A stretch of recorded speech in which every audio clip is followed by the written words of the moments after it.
Fy'n rhysor hir orau, hi awnau mlawen hau, a hi yw'r digri ar dwys, hi ydyw fy mharadwys, hi yw alaw fy awen, nid yw'n oer bod hi'n hen.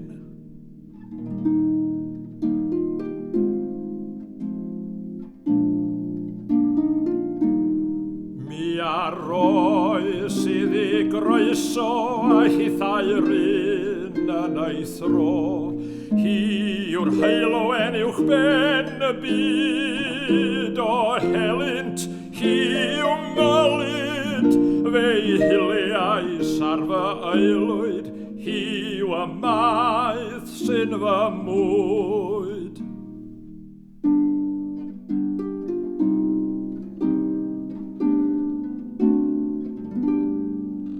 Aeth hon drwy'r holl weithiennau, hi yw y gwaed sydd yn gwau ac yn cynnal y galon.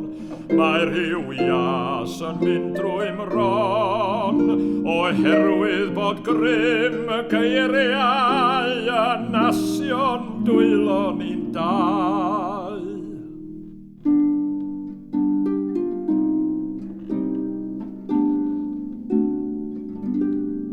Yn ei chwmni hi mae'r haf yn hir, a chilion araf fel siwrnau'r trai ar y traeth. Wna heilwen fy modolaeth, yn gyson fy modloni a wnaeth hon, fy iaith yw hi.